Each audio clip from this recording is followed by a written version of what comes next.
Hi, welcome to my channel. Friends, कैसे हो आप सब लोग? आई होप कि आप लोग सब अच्छे होंगे। फ्रेंड्स, आज हम ये देख रहे हैं कि who is jealous of you and why. कौन जलता है आपसे और क्यों जलता है। चलिए देखते हैं क्या एनर्जीज आती हैं। कार्ड मैंने पहले भी सफल किए हुए थे। King of swords. इस व्यक्ति के साथ आपका परिवार पास्ट में हो सकता है कि रहा हो, और ये व्यक्ति बहुत तेज़ तर्राट और बहुत चालाक टाइप का व्यक्ति हो सकता है। कट थ्रोट हो सकते हैं ये।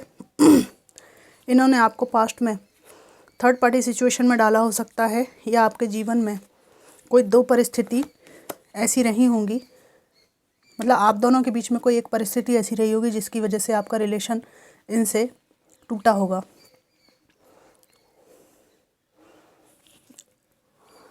इनके साथ परिवार में रहते हुए आप इनकी हाँ में हाँ मिलाते थे, इनके अनुसार चलते थे। इन्होंने बहुत समय तक हो सकता है आपको थर्ड पार्टी सिचुएशन में रखा हो, लेकिन आपके समझाने के बावजूद भी इन्होंने उस सिचुएशन को नहीं छोड़ा और काफ़ी आपको दुख तकलीफ़ दी है। काफ़ी दुख तकलीफ का समय आपने इनके साथ निकाला है। जब आप इनके साथ परिवार में थे तो ये बहुत ज़्यादा आपको डोमिनेट करते थे। जो पट्टी ये आपको पढ़ाते थे उसके अनुसार आपको चलना पड़ता था।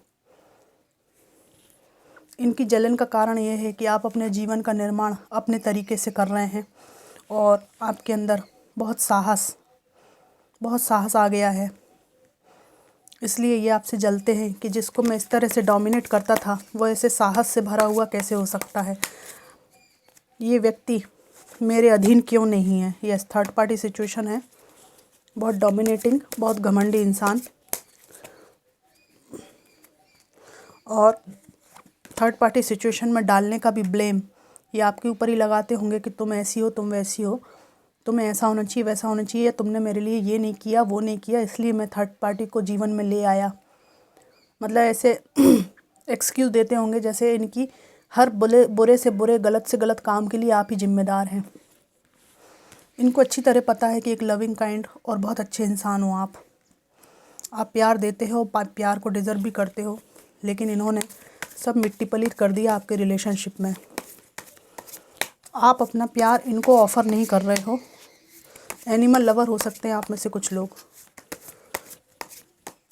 अपने बच्चे को और पशु पक्षियों को आप प्यार करते हो, लेकिन इनको आप प्यार नहीं करते। आपको ये डिफेंसिव मोड में देखते हैं।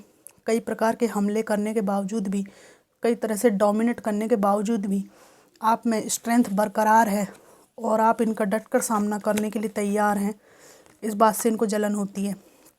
क्वीन ऑफ सोर्ड्स की एनर्जी में हैं आप लोग। इस चीज़ को ये बर्दाश्त नहीं कर पा रहे हैं कि आप जो है ना, इनका हैसियत उसको वैसा का वैसा बता देते हैं। आपको एक मैजिशियन की एनर्जी में देख रहे हैं जिसके पास सभी चीज़ें पाने के लिए सब कुछ संसाधन हैं। ये बॉटम ऑफ डेक का कार्ड है। आप में से कुछ लोग अगर फीमेल्स हैं तो आप बच्चों के साथ हैं, इसके बावजूद भी आप इतना पैसा कमा ले रहे हैं। इनको ऐसा लगता है, भले आप ना कमा रहे हो, कि आप अपने आप को, बच्चे को संभाल सकते हैं। ये आपके पीठ पीछे गॉसिप करते हैं, और आपसे जलने वाले कुछ वर्क प्लेस के लोग भी हो सकते हैं।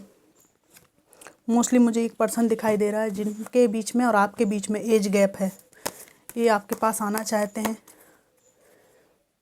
आपको पोलाइट बन के प्यार का ऑफ़र देना चाहते हैं, लेकिन ये देख रहे हैं कि आपका इनके ऑफ़र पे ध्यान है ही नहीं।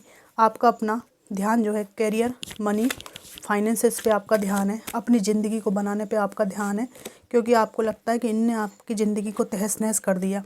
देखिए, ये बहुत प्यार भरा कप लेकर आपके पास आना चाहते हैं। इमोशंस हाई हैं इस व्यक्ति के। ये खुले दिल से ना आ पाएँ आपके सामने, मतलब एकदम फेस टू फेस ना आ पाएँ सामने, तो ये किसी चालबाजी को अपना कर आपके पास आना चाहते हैं। झूठ, कपट, बेईमानी के द्वारा आपके जीवन में आना चाहते हैं, लेकिन इनकी जलन का कारण ये है कि आप इनको कुछ भी नहीं करने दे रहे हैं। इस तरह से आपके जीवन में जजमेंट हिट हुआ है। ईश्वर का न्याय जो है आपकी साइड आ गया है। इन्होंने आपको थर्ड पार्टी सिचुएशन में डालकर बहुत बुरी स्थितियों में डाला था, जिसकी वजह से आपके जीवन की अबेंडेंस जो आपके पीछे छिपी हुई है उसको आप देख नहीं पा रहे थे। ये आपसे मिलना चाहते हैं, लेकिन आप इस दुख में बहुत बुरी तरह से टूट चुके हैं कि इन्होंने आपको ऑप्शन की तरह ट्रीट किया, इसलिए आप इनको घास नहीं डाल रहे हैं बिल्कुल। इस कारण से ये व्यक्ति आपसे जेलस है ना। और निकालूंगी मैं।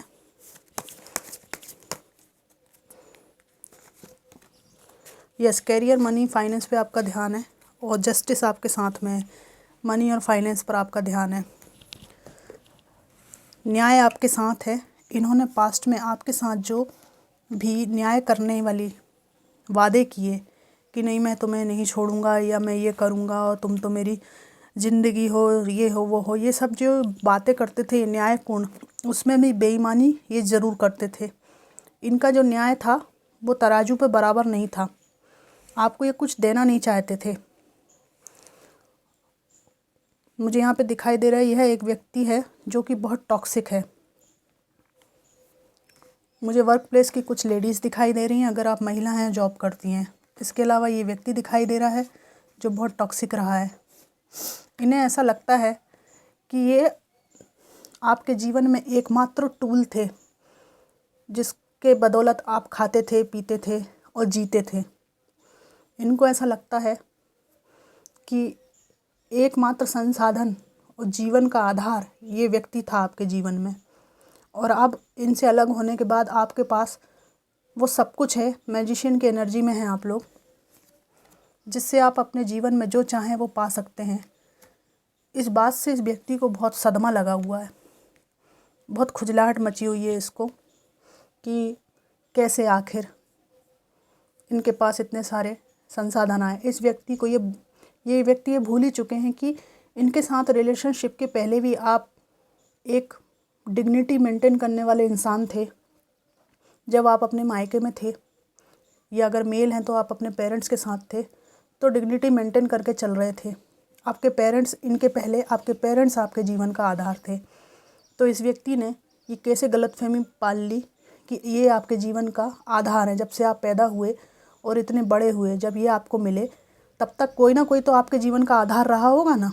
आपके पेरेंट्स आधार रहे होंगे डेफिनेटली, लेकिन इन्हें ऐसा लगता था कि अब ये आपके सर्वे सर्वा, ये आपके भगवान हैं, और अब आप इनको एक्सेप्ट नहीं कर रहे हैं। भगवान आप मान ही नहीं रहे हैं। तो जब आप मान ही नहीं रहे इनको भगवान, और रिलेशनशिप में रहते हुए आपने इनको बहुत सिर चढ़ा रखा होगा, तो अपने आप को भगवान के रूप में ना पाकर भगवान की पदवी से नीचे घसीटे जाने के कारण, जिस मंदिर में आपने, हृदय के मंदिर में इनको विराजमान करा था, वहाँ से आपने इनको लात मार के नीचे गिरा दिया। इनकी पति परमेश्वर की धारणा को आपने धराशाही कर दिया। इस बात से ये व्यक्ति बहुत जेलस है।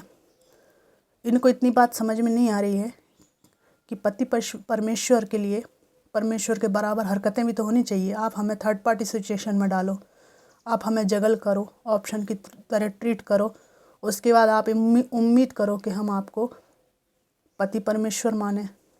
परमेश्वर की बराबरी की हरकतें भी तो होनी चाहिए वैसी। और अगर आप मेल हैं तो ये चाहती थी कि आप इन्हें देवी की तरह ट्रीट करें, लेकिन देवी जैसी हरकतें भी तो होनी चाहिए। वही छोटी छोटी बातों के लिए रूठ जाना, मनपसंद चीज़ ना मिलने पर, वो बच्चे जो मार्केट में जिद करते हैं ना, पैर फैला के पसर जाते हैं, बिल्कुल नहीं मुझे ये खिलौना चाहिए ही। फिर ऐसी हरकतें करने के बाद कोई लेडी उम्मीद करे कि उसे देवी माना जाए, तो ये वाली इनकी स्थिति थी। अब आपने जो है इनको देवी की पदवी से नीचे उठा के पटक दिया है, तो इनको मची है झुंझलाहट। और इनका ये प्रयास रहता है कि कैसे भी करके, झूठ बोल के, कपट करके, बेईमानी करके, इमोशनल ब्लैकमेल करके किसी भी तरह से आपके जीवन में प्रवेश किया जाए। अगर इमोशंस के बहकावे में अगर आप नहीं आते हैं तो ये छल कपट, साम दाम दंड भेद कुछ भी आजमा सकते हैं। तो इस व्यक्ति की एनर्जी बहुत नेगेटिव है और आप इनको एक्सेप्ट नहीं कर रहे हैं। ये एक पॉजिटिव बात इसमें आई है, क्योंकि आप इनको एक्सेप्ट नहीं कर रहे हैं। इनसे इस बात से बहुत तिलमिलाए हुए हैं तो इनको तिल मिलाने दीजिए। कोई व्यक्ति हमसे तिल मिला रहा है, इसका मतलब ये नहीं है कि हम उससे डोमिनेट हो जाएं या डर के उसको अपने जीवन में प्रवेश कर लेने दें। हमको ऐसे लोगों से सतर्क रहना है। अगर हम सतर्क नहीं रहेंगे तो ये हमको अच्छी तरह से निपटा देंगे, ठीक है ना। तो हमें निपटना नहीं है, हमें आराम से रहना है, बिल्कुल अपने प्रति सेल्फ कॉन्फिडेंट रहना है हमको। इनके इंटेंशंस जो है अभी भी प्योर नहीं है आपके लिए। यहाँ पे मुझे दिखाई दे रहा है कि ये थर्ड पार्टी को भी साथ में रखना चाहते हैं और आपको भी साथ में रखना चाहते हैं। इनको दो ही हाथों लड्डू चाहिए और फिर ये दूसरी ओर चाहते हैं कि आप इन्हें पति परमेश्वर माने या आप इन्हें देवी माने।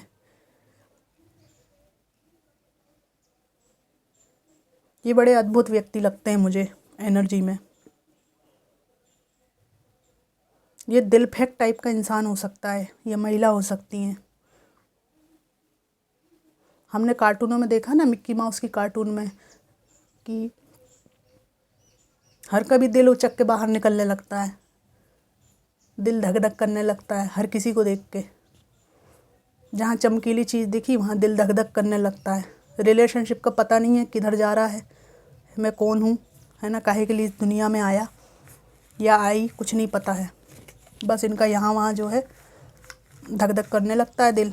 उसके बाद ये दूसरे के दिल के बारे में सोचते ही नहीं है कि दूसरे के दिल में कितना तीर चुभ रहा होगा, दूसरे को कितनी पीड़ा पहुँच रही होगी। शादी नाम की संस्था जो है उस पर इनका विश्वास नहीं है। ये विश्वास वो तब तक ही बताते हैं जब तक सामने वाला फंस ना जाए। मैं तुमसे मैरिज कर लूँगा, हमारा अच्छा परिवार होगा, फलाना होगा, ढिकाना होगा।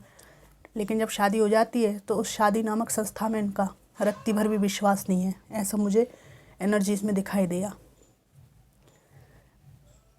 परिवार को अप्रिशिएट करते हैं, परिवार को दिखावे के लिए रखते हैं, सोसाइटी में दिखे कि हाँ ये पारिवारिक व्यक्ति है, लेकिन परिवार में रहने के बाद परिवार की कोई मर्यादा ये व्यक्ति नहीं रखता है। मुझे यहाँ पे दिखाई दे रहा है।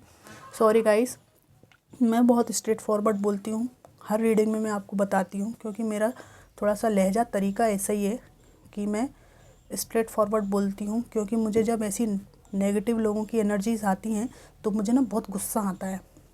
किसी प्योर व्यक्ति के साथ में जब ऐसी एनर्जीज चिपक जाती है ना तो वो बड़े दुख की बात होती है। आप भी समझते होंगे इस चीज़ को। तो ये ऐसे है कि ये कोई भी पैंतरा आजमा सकते हैं। जब ये आपको जिनके लिए थर्ड पार्टी सिचुएशन है उनके लिए रेजोनेट होगा। जो आपको रेजोनेट नहीं करे उसे आपको छोड़ देना चाहिए। जिनकी भी थर्ड पार्टी सिचुएशन है, जिस व्यक्ति ने आपको थर्ड पार्टी में डाला, स्वाभाविक रूप से उसका परिवार नाम की संस्था में भरोसा नहीं है।